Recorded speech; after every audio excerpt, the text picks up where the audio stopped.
O nome deles é sinônimo de maldade. Eles causam medo e ódio em todos os lugares em que vão. Queime judeu! Queime! Eu retornar a esse país em uma república constitucional ou estarão em perigo. E seu herói é Adolf Hitler. O nazismo está vivo e forte nos Estados Unidos. Mas qual é o poder dos neonazistas americanos? Nós temos juízes, oficiais da polícia, oficiais militares. De onde eles vêm? Havia uma grande simpatia nesse país pelas ideias nazistas antes da guerra. Quem são seus membros? A maioria dos neonazistas não são afiliados, e esse é o grupo que você precisa se preocupar. E quais são seus planos secretos? Todos fazem parte dele pelo mesmo motivo, o fato de que a raça branca está à beira da extinção. Eles vão fazer o que precisarem. Se precisarem de outro holocausto, eles vão fazer sem pensar. Há quem acredite na existência de um livro. Um livro que contém os mais bem guardados segredos dos Estados Unidos da América. Um livro cuja existência só é conhecida por alguns poucos. Mas se esse livro existe, o que ele contém? Histórias secretas? Encontros secretos? Mentiras secretas?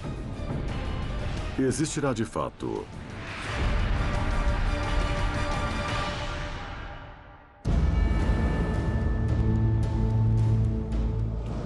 um número mortal. Oak Creek, Wisconsin, 5 de agosto de 2012. Pouco depois das 10 da manhã, um homem branco para seu carro no estacionamento de um templo Sikh no início das orações de domingo. Ele saiu da caminhonete e se aproximou de 2 padres que estavam no estacionamento. Ele atirou nos 2. E depois, imediatamente, entrou pela porta até o templo e abriu fogo. Departamento de Polícia de Milwaukee, posso ajudar? Estamos na Howell 7420 e tem um cara dando tiros. É um templo, uma coisa assim. Ele entrou no templo. Ele tá na igreja com uma arma? Eu consigo ouvi-lo lá dentro. Ele tá lá dentro matando as pessoas. Certo. Alguém já foi atingido? Alô? Mais de 24 fiéis procuram um esconderijo no jogo mortal de esconde-esconde, enquanto o atirador metodicamente se move de sala para sala, vítima a vítima. As crianças entraram e disseram, tem alguém atirando. Então eu disse, vamos lá, corram para a despensa. Eu disse, vamos entrar desse jeito. Tinha umas 12 ou 13 pessoas e entramos. E o atirador veio pra cá. Ele começou a atirar. Ele atirou ali. Nós fechamos essa porta e ficamos aqui dentro. O fundador do templo, Satwant Singh Kalika, se abriga com os outros em um cômodo na parte de trás do edifício e liga para a emergência. Estão atirando aqui na Avenida Howell Sul, 7512. Tudo bem, a polícia Por favor, já tem... venham rápido. Meu pai estava seguro em uma sala. Ele decidiu abrir a porta e deixar alguém entrar contra a vontade de outras pessoas. Ouvindo as conversas, o atirador também entra. Ele arrombou a porta e abriu fogo contra 4 pessoas. Satwant Singh Kalika é ferido fatalmente enquanto tentava atacar o atirador com uma faca de pão. Quando o atirador calmamente sai do edifício, ele encontra o tenente Brian Murphy, que chegava à cena. Ele atira na garganta do policial e depois se aproxima e atira mais 14 vezes contra ele a queima-roupa. 4562, acho que ouvi tiros. Pode confirmar? O policial Sam Lenda chega minutos depois. Eu observei o suspeito andando em direção ao oeste. Então eu percebi que ele tinha uma arma na mão e que estava atirando. Cara, venha logo pra cá! Rápido! Venha logo, venha! Venha! Então começamos um tiroteio e o suspeito foi ferido. Com um ferimento debilitante no peito, o atirador coloca sua arma contra a cabeça e acaba com a própria vida.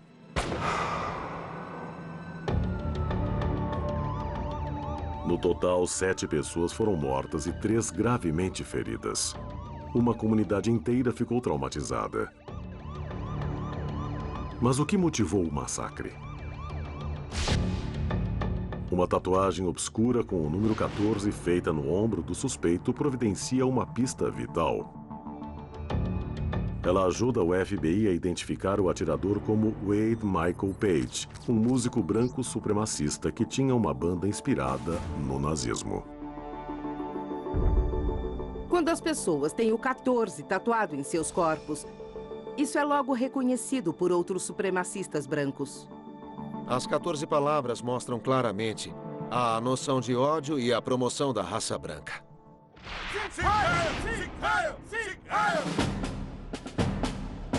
Adolf Hitler deixou o mundo com um manifesto político muito detalhado em forma de seu livro, Mein Kampf. No capítulo 8, ele escreveu uma subseção que no final foi repetida de novo e de novo. E essas 14 palavras eram: devemos assegurar a existência de nosso povo e um futuro para as crianças brancas. Essas 14 palavras se tornaram efetivamente a missão final da supremacia branca nos Estados Unidos. Mein Kampf? Adolf Hitler. É possível que o homem responsável pela morte de milhões nas décadas de 30 e 40 possa servir como inspiração?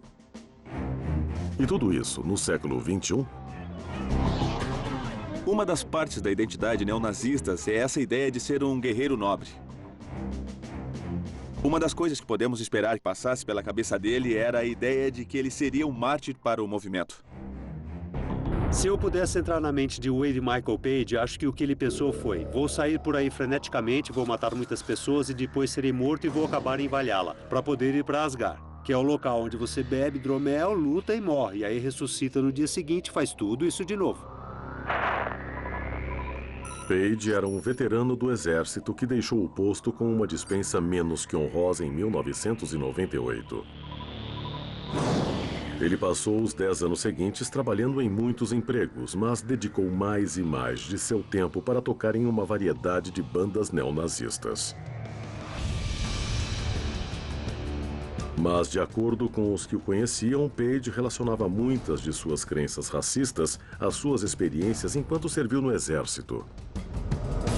Durante o tempo que eu passei com o Page, o que ele me contou foi que ele aprendeu os ensinamentos neonazistas durante o tempo que passou no exército. Ele me disse que se você não entrasse no exército racista, você com certeza viraria racista. O fato é que Wade Page entrou no exército e acabou sendo designado para Fort Bragg em 1995 e 96. Foi exatamente nesse momento que neonazistas reais foram encontrados dentro de Fort Bragg. Foi um enorme escândalo porque 3 deles assassinaram um casal negro. Essa foi uma época onde literalmente havia bandeiras nazistas dentro das barracas onde esses homens distribuíam livros neonazistas. Neonazistas estabelecendo raízes no exército americano? Mas como? E por quê? O motivo de eu ter me juntado aos fuzileiros foi porque achava eles os melhores. Eu queria aprender as técnicas de combate para depois poder treinar pessoas para uma eventual guerra contra o governo dos Estados Unidos e para usar as táticas e habilidades militares para destruir o governo federal.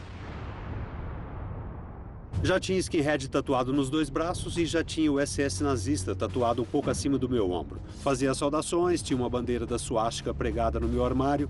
E quando a gente sentava no jardim, eu pendurava a minha bandeira e me juntava a outros skinheads e neonazistas para beber abertamente na frente de todos. Então, os militares sabiam.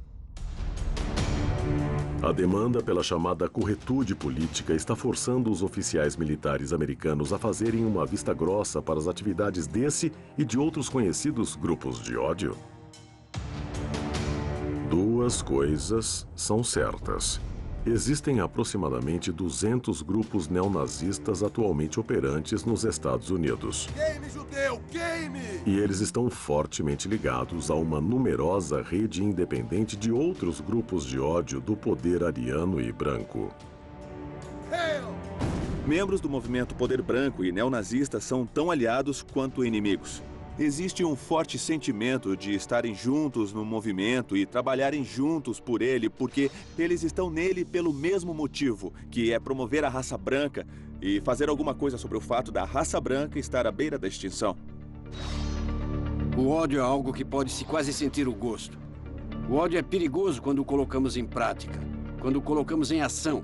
Hitler odiava judeus e queria destruí-los, e teve muito sucesso, matando quase 1/3 da população mundial de judeus. A maioria dos neonazistas não são afiliados, e é com esse grupo que você precisa se preocupar. Uma resistência sem líderes é a tática usada dentro desse movimento para garantir que, quando um grupo chegar a certo tamanho, você possa quebrá-lo em diferentes células. Há um provérbio: 3 mantém um segredo quando 2 estão mortos. Então, se mantiver as células pequenas, você poderá controlar a todos. Apesar do governo americano dissimuladamente monitorar os nazistas americanos e manter arquivos sobre eles, suas crenças racistas e atividades de recrutamento não são ilegais. Mas como e quando as ideologias nazistas originalmente criaram raízes na América? E será que estamos preparados para combater outro ataque mortal como o de Wisconsin?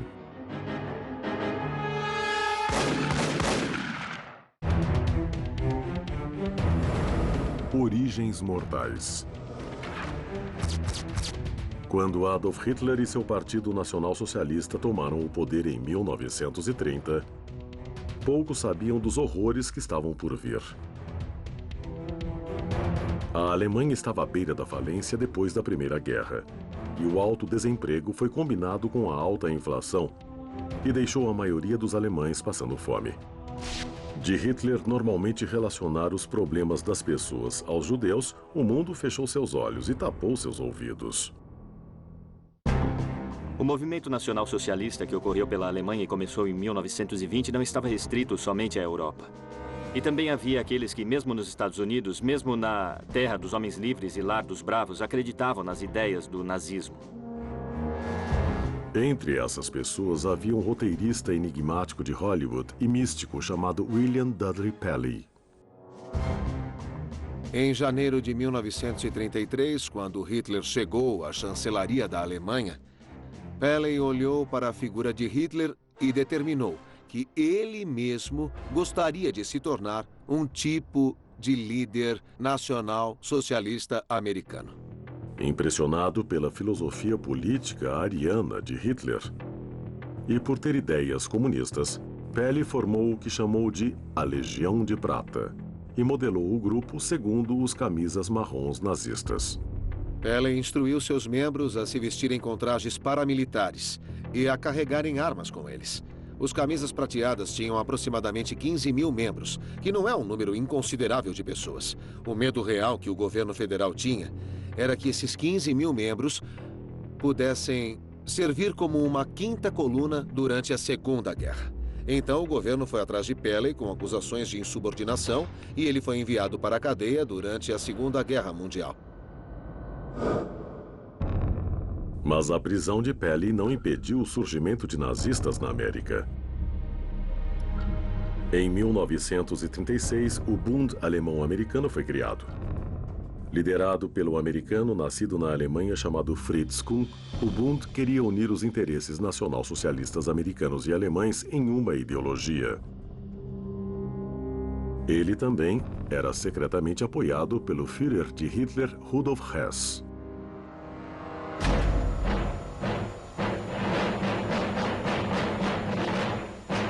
Tente imaginar o Madison Square Garden, cidade de Nova York.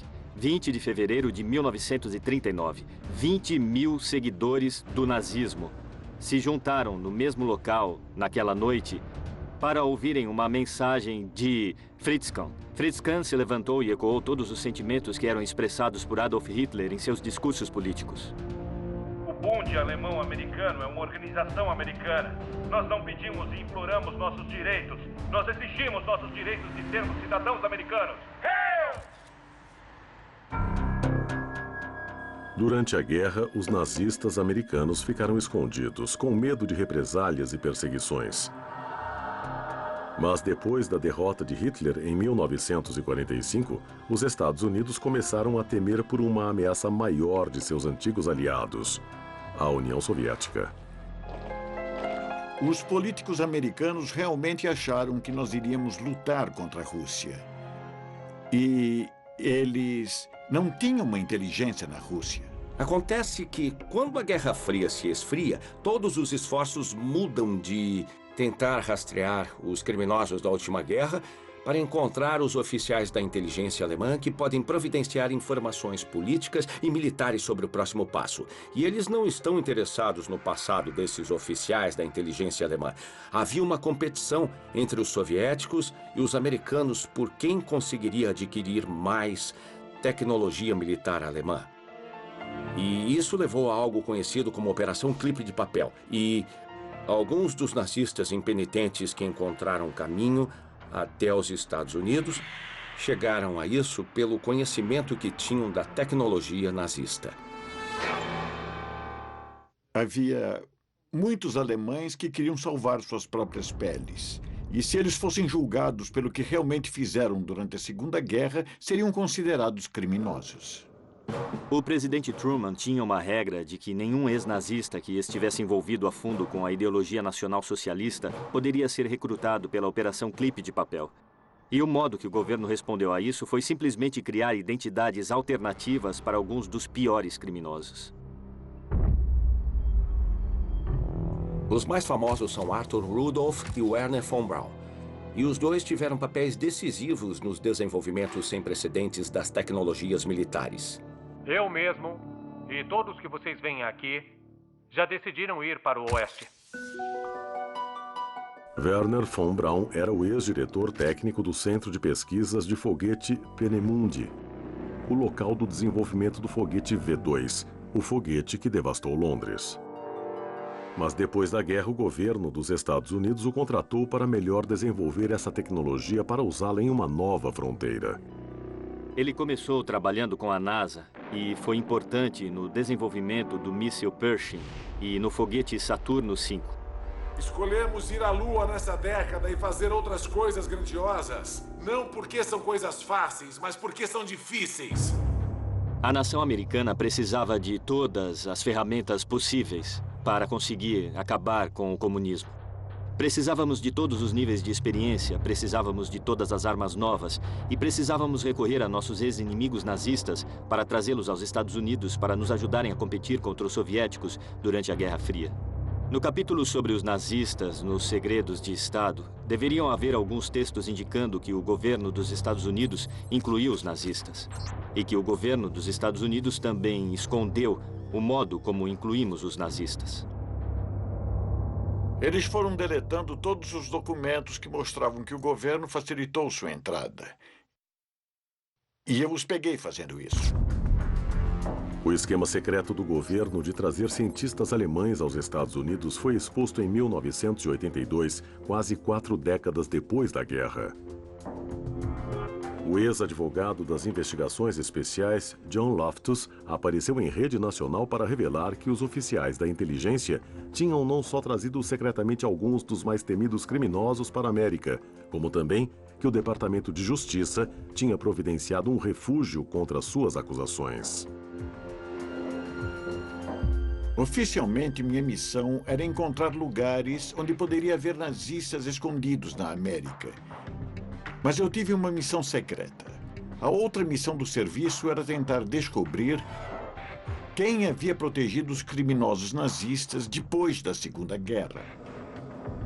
Depois de investigar arquivos secretos da inteligência, Loftus afirmou não ter encontrado provas que ligassem os oficiais americanos superiores aos arquivos de guerra perdidos dos nazistas.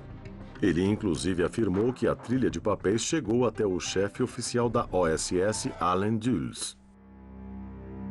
O general, o advogado assistente, me disse que não queria ouvir o que eu estava dizendo e eu meio que fui reconhecido pela comunidade da inteligência. O Departamento de Justiça recebeu o pedido do Congresso para fazer a coisa certa, mas o Departamento de Justiça traiu o Congresso. Eles traíram as pessoas americanas e eles continuaram a ocultar nazistas. Eu sabia que minha agência simplesmente não iria participar em nenhuma caçada a nazistas que pudesse expor políticos americanos. Então, eu me demiti do Departamento de Justiça e testemunhei perante o Congresso como um denunciante. Os esforços do governo americano para conseguir a inteligência nazista depois da guerra realmente semearam ódio nos grupos da supremacia branca que vemos hoje?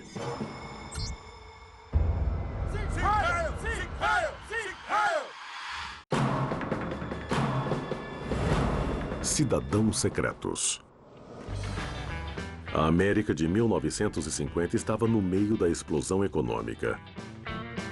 Essa era a era das casas de 2 andares, da televisão e das novas peruas, e a Segunda Guerra já tinha ficado para trás. Os americanos estavam vivendo com confiança e havia sinais de esperança de que as oportunidades logo estariam disponíveis para todos aqueles deixados de fora do sonho americano. Mas nem todos estavam felizes em aceitar essa atitude social progressiva que fora estendida às minorias raciais. Houve muitas pessoas que se sentiram muito ameaçadas. Se sentiram ameaçadas pela ideia de igualdade. Também houve aqueles que aceitaram as ideias associadas à eugenia do nazismo mais uma vez. A ideia de que pessoas brancas nasceram para liderar e pessoas não brancas para seguir. Por mais traiçoeiras e odiosas que elas possam parecer, havia pessoas suficientes nos Estados Unidos que acreditavam na política racial nazista. Aparece George Lincoln Rockwell, um ex-comandante da Marinha que afirmava que os Estados Unidos tinham lutado pelo lado errado na Segunda Guerra. Ele acreditava que a integração racial estava lado a lado com o comunismo, e que ambos estavam sendo propagados por judeus. Em março de 1959, Rockwell fundou a União Mundial da Livre Empresa Nacional Socialista, que mudou de nome no mesmo ano para Partido Nazi Americano.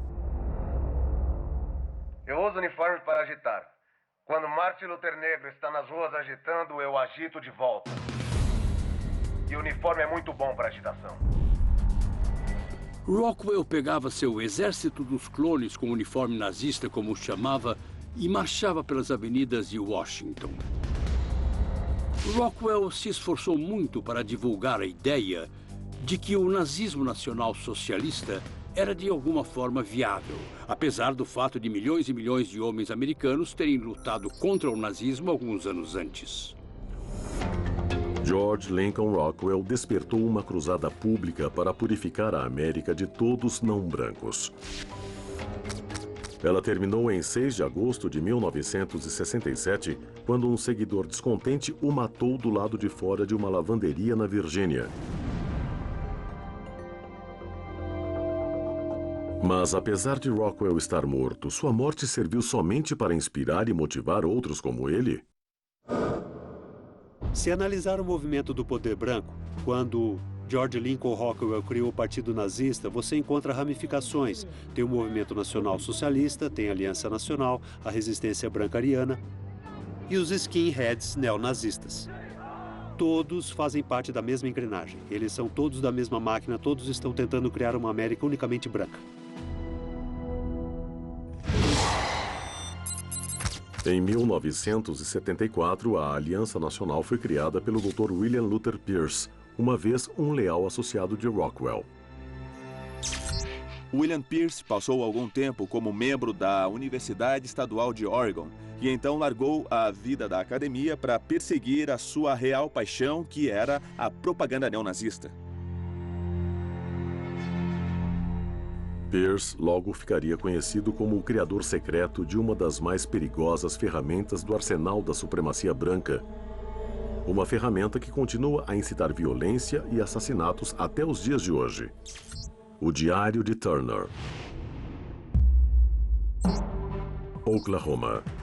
Cidade de Oklahoma, 19 de abril de 1995, às 9h02 da manhã, uma bomba caseira escondida dentro de um caminhão alugado explode dentro do edifício federal Alfred P. Murray. «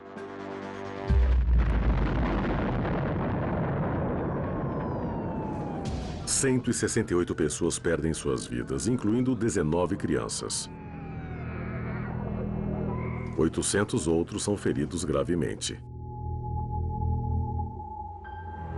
Quando a polícia prende Timothy McVeigh, de 27 anos, algumas horas depois, por uma causa diferente, eles encontram cópias de páginas do Diário de Turner em seu veículo.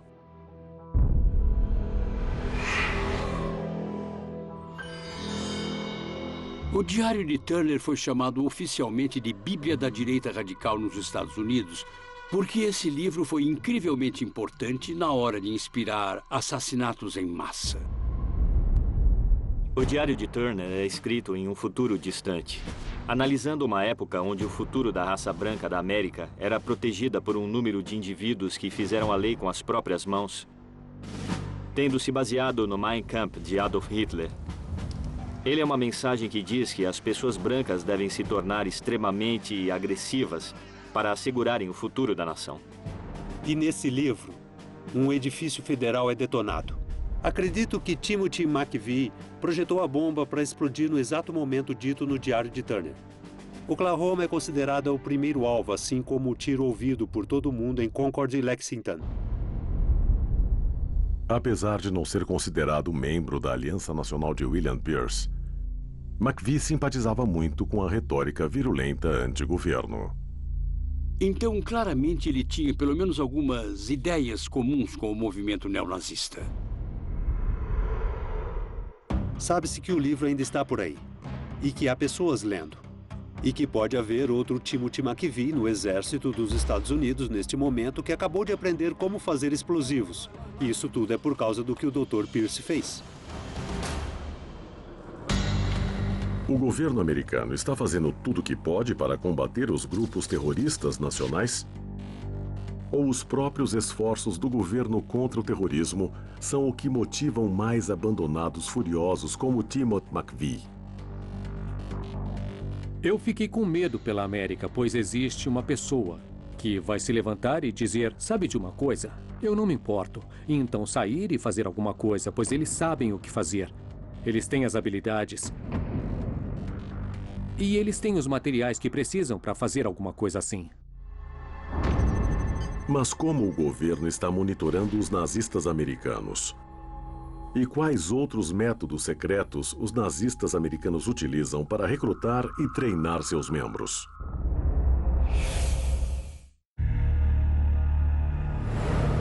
Espiões secretos.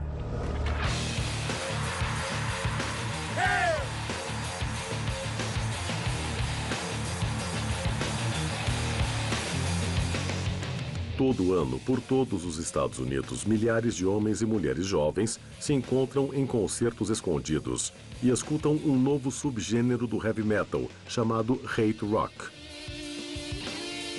Mas, ao contrário do chamado hard rock, essa música é política. Ela é feita para alimentar o racismo, incitar o ódio e a violência.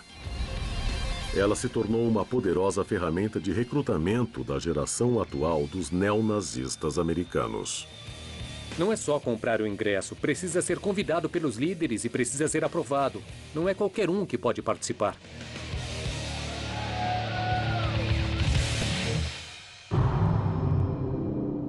Na verdade, propagar sua mensagem através da música sem mencionar o uso do dinheiro que isso gera se tornou tão importante ao partido do Movimento Nacional Socialista que eles têm até sua própria gravadora, a NSM 88.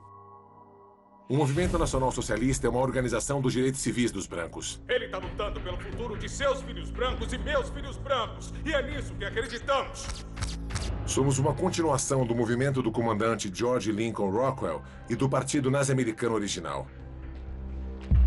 Pela música, conseguimos atingir as mentes dos jovens e das pessoas desse país. E através da mensagem política nessa música, conseguimos abrir os olhos e ouvidos de toda uma nova geração. O que vocês acham de uma música skinhead do Poder Branco das antigas?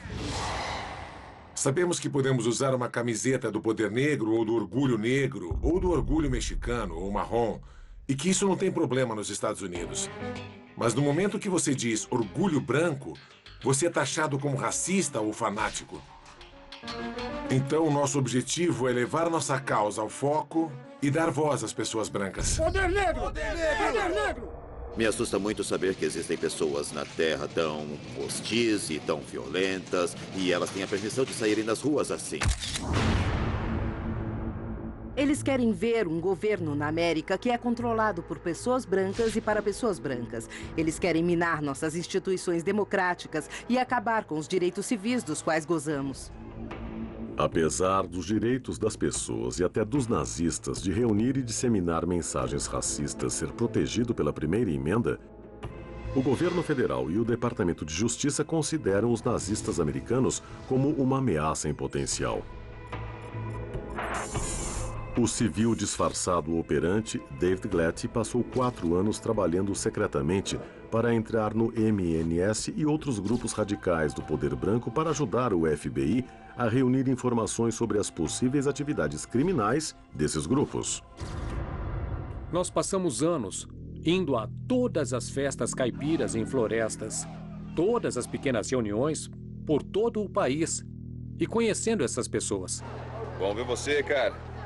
Esse é o meu irmão europeu. Eu fui pego desprevenido por todo o ódio que eles têm em seus corações. E pelo tanto que realmente odiavam outras raças que não a raça branca. Por agir como um simpatizante das crenças da organização, Glatt conseguiu se tornar parte deles.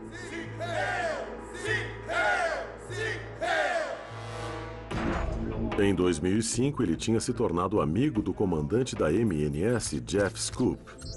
Aqueles que tentam nos destruir, seu dia está chegando. Vocês não podem ter um sistema de governo em um país e escondê-lo e tirá-lo das pessoas para sempre. Odeio o que os meus inimigos fizeram com o meu país. Uma revolta americana está chegando. Através da ganância dos políticos e da corrupção e traição contra as pessoas americanas. Eu odeio o que o governo ocupacional sionista fez com o meu país. O que queremos? Nós, judeus! Quando queremos? Agora! Sempre que eu estava perto dele, eu apertava sua mão e ele sempre dizia: David, cara, você é um dos membros mais importantes. E eles me deixavam ser um dos seus representantes da mídia. Então eu conseguia ir a todos esses protestos e festas e tirar fotos das pessoas, mas elas não sabiam que estavam sendo colocadas em um programa de reconhecimento facial do FBI. David Glatt é um delator e tudo o que ele disse não tem crédito. Eu acredito que ele se infiltrou nessa organização para ganhos financeiros e para escrever um livro e ganhar dinheiro com a organização. Se for verdade que o governo federal pagou o David Glatt, isso foi um desperdício do dinheiro das pessoas, uma perda de tempo e uma missão ridícula. Às vezes precisávamos ir a outro estado e você tinha 6 caras dentro do seu carro e ficava ouvindo todos os tipos de discursos de ódio e sobre muitos estupros de garotas jovens e de algumas pessoas que eles mataram. Acima de tudo, eles amam beber, brigar, amam usar drogas. Eles gostam de ir a bares, ir a 3 ou 4 bares e depois baterem um cara negro porque ele está andando com uma mulher branca. Isso te faz mal às vezes. Algumas dessas coisas horríveis que vi, como assassinatos, estupros e roubos, ficam se repetindo dentro da minha cabeça. Racistas vão embora! Racistas vão embora! Por ter entrado na organização, Glatt conseguiu estudar várias táticas da MNS. Uma delas envolvia dar discursos carregados de racismo em vizinhanças étnicas, num esforço para incitar a violência. Quantos desses mexicanos já molestaram crianças nas ruas? Quantos desses ilegais estão vindo pra cá e estuprando mulheres brancas? Racistas vão embora! Racistas vão embora! Vocês irão retornar a esse país em uma república constitucional. Ou estarão em perigo. Toledo, Ohio, 15 de outubro de 2005. Uma marcha neonazista na parte norte da cidade fica violenta. Eles causaram um tumulto tão grande que as pessoas destruíram a própria comunidade. Essa é uma das coisas que os nazistas da América querem fazer. Eles querem dizer às câmeras: ei, nós não somos os caras maus. Olhem quem está queimando as próprias casas e virando os carros de polícia. Que bando de pessoas desordeiras vocês são! São eles, não nós.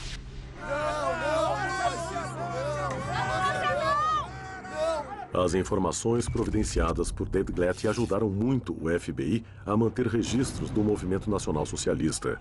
Mas apesar do governo ter se esforçado, a MNS continuou comprometida com suas táticas cada vez mais agressivas. Somos uma organização de frente. Não só falamos dos nossos problemas, não ficamos fazendo shows, nós dominamos as ruas. Ruas de Los Angeles, ruas de Detroit, ruas de Chicago.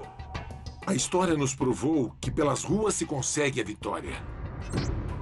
Mas qual é o tamanho da MNS e de seus grupos de ódio afiliados? Nós somos a MNS, um movimento nacional socialista. E sua mensagem está se espalhando e ficando maior? O movimento nacional socialista cresce e se torna mais poderoso a cada ano que passa. Precisamos de uma mudança radical nesse país e o nosso movimento é essa mudança. Realmente existe um motivo para temer os nazistas americanos?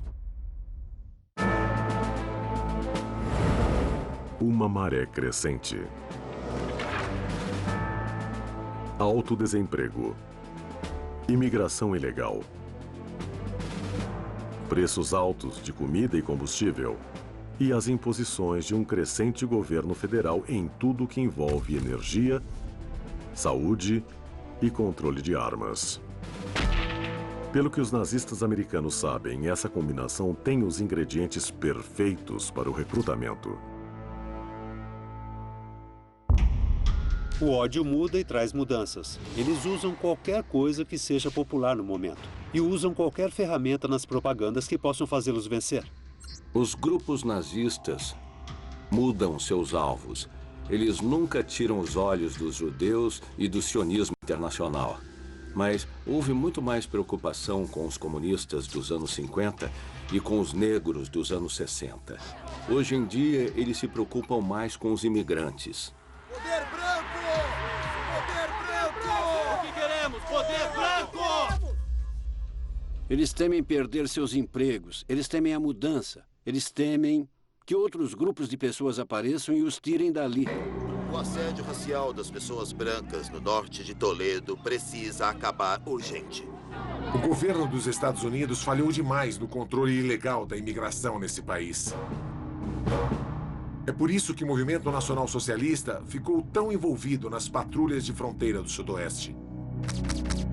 O movimento da supremacia branca já se considera como uma minoria. Eles veem a si mesmos como uma minoria econômica e se veem lentamente perdendo a guerra. Eles veem a si mesmos como 2% da população do mundo e eles acreditam que é hora de atacar e atacam com todas as forças antes que não sobre nenhum branco. Eles procuram pessoas para culparem, e se não são os imigrantes, serão as mulheres. Se não forem as mulheres, vão culpar os católicos. Se não forem os católicos, vão continuar com a lista e culpar a todos, exceto eles mesmos. Depois de quase 2 décadas dentro do movimento do poder branco, T.J. Leiden, que se descreve como soldado de rua neonazista, viu que o ódio só causa um ciclo interminável de ódio. A realidade é, se o mundo for inteiro branco, quem odiaremos? O que faremos? Pois esse ódio todo não vai desaparecer. Ele vai se manifestar em uma maneira diferente. E eu só disse... Não consigo mais fazer isso, é uma mentira, então... Eu saí. Eu criei a consultoria Straight Talk, uma organização que combate o ódio, a intolerância e o racismo. E o que eu faço é encontrar e trabalhar com os militares, a polícia, as faculdades e todas as escolas dos Estados Unidos para ajudá-los a combater esse ódio. Mas uma única voz pode fazer a diferença? E quantos americanos estão deixando o movimento neonazista? E quantos novos membros estão se filiando? O Movimento Nacional Socialista é altamente ativo em disseminar nossa mensagem. Somos ativos pelo movimento nas ruas e protestos. Às vezes somos ativos quando concorremos na política. Temos muita atividade online e temos uma rede social que é chamada New Saxon, que é basicamente como um MySpace ou um Facebook. O movimento está crescendo rápido. A tecnologia ajudou eles a crescerem. Agora eles entram numa sala de bate-papo e se conectam a todos os sites dessa rede. A música? Entre no iTunes e poderá baixar músicas da supremacia branca lá. É fácil. Nazistas americanos.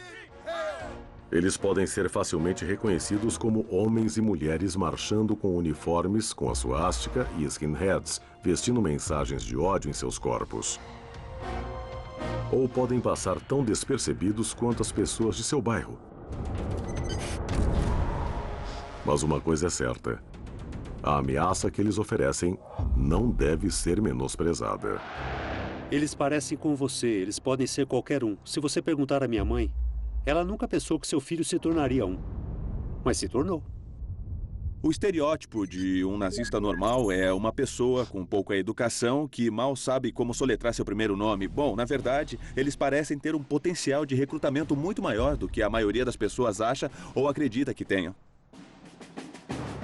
Quando se fala sobre os segredos de Estado relativos ao Movimento Nacional Socialista, as pessoas ficam surpresas em saber que nós temos juízes, que temos pessoas da polícia e também do exército. Um dia, nós vamos nos juntar e lutar. Com todas as forças que tivermos. Qual a probabilidade dos Estados Unidos passarem por outro ataque nazista como o de Oak Creek, Wisconsin? Ele foi um simples ato de violência instigado por um atirador solitário, como as autoridades afirmam? Ou ele foi somente um ataque de uma crescente série de atrocidades inspiradas pelos nazistas? Nesse momento, o movimento do poder branco está ganhando membros, mas estão escondidos, estão esperando, ganhando tempo. E eu não ficaria surpreso se houvesse uma grande quantidade de atos terroristas acontecendo em breve. O futuro do Partido Nazista Americano? Mais violência. E mais terrorismo. Eles não vão ficar felizes até que tenham um mundo totalmente branco. E eles vão fazer tudo o que precisarem. Se precisarem de outro holocausto, eles vão fazer sem pensar. Nazistas americanos. Essa é a prova de que o legado de ódio de Adolf Hitler ainda está vivo.